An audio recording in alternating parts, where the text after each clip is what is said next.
کہ آپ حضرات کو معلوم ہے کہ یہ جو مہینے چل رہے ہیں یہ دو اعتبار سے بہت اہم ہیں۔ ایک تو حج کے مہینے ان کو کہا جاتا ہے، اور دوسرا قربانی کے مہینے ہیں کہ عید الاضحیٰ کے موقع پر اور عید الاضحیٰ سے قبل ہر ذی شعور مسلمان کو یہ فکر ہوتی ہے کہ ہم نے قربانی کرنی ہے اور سنت ابراہیمی و سنت محمدی صلی اللہ علیہ وسلم ہم نے ادا کرنی ہے۔ تو اس کے بارے میں ہر مسلمان کو یہ سمجھ لینا چاہیے کہ قربانی ہے کیا چیز۔ آیا کہ قربانی ہمارے نبی صلی اللہ علیہ وسلم نے بخود ادا فرمائی ہے؟ تو اس کے بارے میں آپ حضرات سے چند معروضات پیش کرنی ہیں تاکہ ہر مسلمان یہ سمجھے کہ جو قربانی ہم کرتے ہیں یہ صرف ہم اپنی مرضی سے نہیں کرتے، اللہ کے نبی صلی اللہ علیہ وسلم نے اس چیز کا ہمیں حکم فرمایا ہے، اور ہر مسلمان کا یہ عقیدہ ہے کہ اللہ کے نبی اپنی مرضی سے نہیں بولتے بلکہ اللہ کی مرضی سے بولتے ہیں۔ تو جب ہم دیکھتے ہیں کہ رسالت مآب صلی اللہ علیہ وسلم نے مکہ المکرمہ سے مدینہ المنورہ کی طرف ہجرت فرمائی، اس کے بعد لگاتار آپ صلی اللہ علیہ وسلم نے قربانی ارشاد فرمائی۔ یوں سمجھیں کہ آپ صلی اللہ علیہ وسلم نے 53 سال کی عمر میں ہجرت فرمائی مدینہ طیبہ کی طرف، اور 63 سال کی عمر میں آپ اس جہان سے آخرت کے جہان میں منتقل ہوتے ہیں۔ تو یہ 10 سال کا جو عرصہ ہے، اس 10 سال میں آپ صلی اللہ علیہ وسلم نے کسی ایک سال بھی قربانی کا ناغہ نہیں فرمایا، بلکہ مواظبت کے ساتھ، جس کو کہتے ہیں لگاتار قربانی کرنا، اور جس عمل پر نبی اکرم صلی اللہ علیہ وسلم لگاتار اور مسلسل عمل فرمائے وہ چیز امت کے لیے واجب ہو جاتی ہے۔ تو قربانی کا فریضہ ہمارے لیے واجب ہے۔ تو قربانی اللہ تعالیٰ کی رضا کا ایک بہت بڑا ذریعہ ہے۔ متعدد احادیث میں قربانی نہ کرنے پر وعید بھی ارشاد فرمائی ہے، جیسا کہ آپ صلی اللہ علیہ وسلم نے ارشاد فرمایا کہ جو مسلمان ہو کر قربانی نہیں کرتا اور صاحب استطاعت بھی ہے، صاحب نصاب بھی ہے، کر بھی سکتا ہے، ہمت بھی ہے، توفیق بھی ہے، مال بھی ہے، دولت بھی ہے، ثروت بھی ہے، یعنی کوئی اس کو پریشانی نہیں ہے قربانی کرنے میں، اس کے باوجود وہ قربانی نہیں کرتا، تو آپ صلی اللہ علیہ وسلم نے فرمایا وہ ہماری عیدگاہ میں نہ آئے، یعنی نماز پڑھنے کے لیے نہ آئے۔ اتنا بڑا فریضہ جس پر امام الانبیاء صلی اللہ علیہ وسلم نے مسلسل عمل کیا ہو 10 سال تک، اور امت کو ارشاد فرمایا ہو، حکم دیا ہو، اور یہ شخص ہمت ہونے کے باوجود، صاحب نصاب ہونے کے باوجود قربانی نہیں کر رہا، تو اس کے لیے وعید ہے کہ وہ نماز پڑھنے نہ جائے۔ تو یہ بہت بڑی وعید ہے اگر کوئی مسلمان سمجھے۔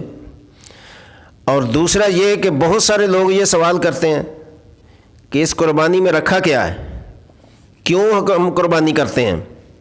تو آئیے حدیث پاک میں آپ کو گوش گزارتا ہوں۔ مستند حدیث ہے، مسند احمد شریف کی حدیث ہے، اور حدیث کو جو روایت کر رہے ہیں وہ زید بن ارقم رضی اللہ تعالیٰ عنہ جلیل القدر صحابی ہیں۔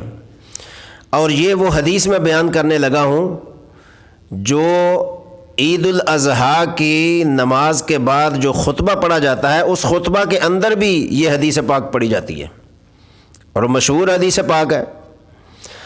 اور میں یہ سمجھتا ہوں کہ اگر یہ حدیث پاک ہم تک نہ پہنچتی تو بہت سارے لوگ شکوک و شبہات کا شکار ہوتے، لیکن صحابہ کرام علیہم الرضوان کو دعائیں دیں، ان کا جس قدر ہو سکے شکریہ ادا کریں، جنہوں نے نبی اکرم صلی اللہ علیہ وسلم کی ایک ایک ادا کو، ایک ایک سنت کو، ایک ایک طریقے کو ہم تک پہنچانے میں کوئی خیانت نہیں کی۔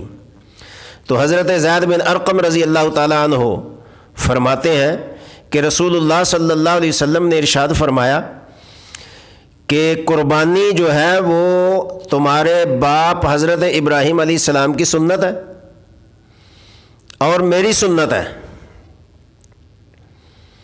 یہاں تک جب آپ صلی اللہ علیہ وسلم نے ارشاد فرمایا تو صحابی رضی اللہ تعالی عنہ نے سوال کیا کہ یا رسول اللہ صلی اللہ علیہ وسلم، اس قربانی میں ہمارے لیے کیا ہے؟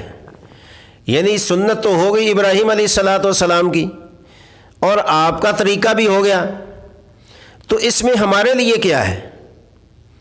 اگر صحابی رسول صلی اللہ علیہ وسلم یہ سوال نہ کرتے تو بات ہمیں سمجھ نہ آتی۔ آج بہت سارے لوگ سوال کرتے ہیں، جی قربانی میں کیا رکھا ہے؟ جی قربانی کیوں کریں؟ قربانی کرنے کا کیا فائدہ ہے؟ بہت سارے فضول سوالات ہم کرتے ہیں۔ تو صحابی رضی اللہ تعالیٰ عنہ نے عرض کی، یا رسول اللہ صلی اللہ علیہ وسلم، اس میں ہمارے لیے کیا ہے؟ تو اللہ کے پیارے حبیب صلی اللہ علیہ وسلم نے ارشاد فرمایا، ہمارے لیے یہ ہے کہ جو چیز ہم اللہ کی راہ میں قربان کریں گے، یعنی قربانی جس جانور کی کریں گے، اس کے جسم پر جتنے بال ہیں ہر بال کے بدلے میں ایک نیکی، اور اللہ کا وعدہ ہے کہ ایک نیکی کا بدلہ 10 نیکیوں کے برابر ہے۔ اس سے زیادہ اللہ تعالیٰ کر دے تو واللہ یضاعف لمن یشاء، اللہ تعالیٰ کی رحمت سے خاصہ کو کوئی روکنے والا نہیں ہے۔ جس قدر انسان کے دل میں اخلاص ہوگا، اللہ کی رضا کی نیت ہوگی، سنت نبوی صلی اللہ علیہ وسلم کی ادائیگی پوری کرنے کا جوش اور جذبہ ہوگا، اسی قدر نیکیوں میں بھی اضافہ ہوگا۔ اب ایک سوال تو صحابی نے کر دیا کہ ہمارے لیے کیا ہے؟ آپ نے فرمایا ہر بال کے بدلے ایک نیکی ہے۔ اب ایک دوسرا سوال بھی صحابی نے کیا کہ یا رسول اللہ صلی اللہ علیہ وسلم، یہ تو وہ جانور ہے، بکرا ہو یا بچڑا ہو یا کوئی اور حلال جانور جس کی ہم قربانی کر رہے ہیں، لیکن ان میں ایک جانور وہ بھی ہے جس کو ہم دمبا کہتے ہیں، اس کے بال تو اندازہ ہی نہیں ہو سکتا کہ کس قدر ہے۔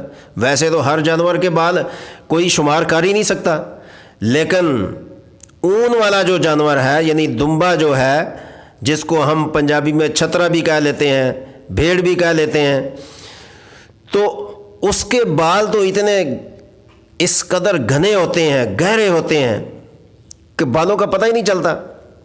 تو رسالت مآب صلی اللہ علیہ وسلم نے فرمایا اس کے ہر بال پر بھی ایک نیکی اللہ تعالیٰ عطا کرے گا۔ اب اندازہ کریں کہ رسول اللہ صلی اللہ علیہ وسلم نے ہمارے لیے اس قربانی میں کس قدر نیکیوں کا ذخیرہ رکھا ہے، اور صحابی رضی اللہ تعالیٰ عنہ نے یہ 2 سوال کر کے ہمارے بہت سارے شکوک و شبہات دور کر دیے۔ یہ تو حدیث پاک ہے۔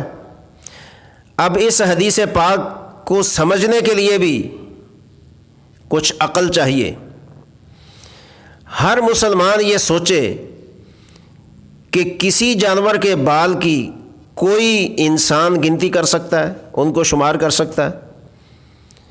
عام انسان کو چھوڑیں، آج تو دنیا میں بڑی بڑی جدید اور جدت پسند لوگ دنیا میں اپنی حیثیت کو منوانے کے لیے نئی نئی چیزیں ایجاد کر رہے ہیں۔ ان میں سے جو ٹیکنالوجی سے واقف لوگ ہیں اور سائنس دان اپنے آپ کو کہتے ہیں، ان کے پاس اگر کوئی فارمولہ ہے کہ کسی جانور کے بال وہ شمار کر سکیں تو آج دنیا کو بتائیں۔ لیکن میں یہ کہتا ہوں کہ دنیا کے اندر ایسا کوئی فارمولہ ایجاد نہیں ہوا اور نہ ہو سکتا ہے کہ وہ کسی جانور کے بال شمار کر سکے۔ اور پھر دمبا جس کے بال دیکھ کر انسان حیران ہو جاتا ہے، اس کے بال کیسے شمار کیے جائیں گے؟ تو معلوم یہ ہوا قربانی پر جو اللہ تعالیٰ نے نیکیوں کا وعدہ کیا ہے وہ ان گنت نیکیاں ہیں، انسان کی سوچ اور سمجھ سے باہر ہیں کہ وہ کس قدر اللہ تعالیٰ اس کو نیکیاں عطا کرے گا۔ اور پھر فرمایا کہ یہ قربانی جو ہے انسان کے لیے روز قیامت بخشش کا ذریعہ بھی بنے گی۔ تو اس بخشش کو پورا کرنے کے لیے، حاصل کرنے کے لیے ہر مسلمان کو چاہیے، جس کو اللہ نے استطاعت دی ہے، ہمت دی ہے، وہ اس قربانی کرنے میں کوئی کسر نہ چھوڑے۔ اللہ تعالی ہمیں عمل کی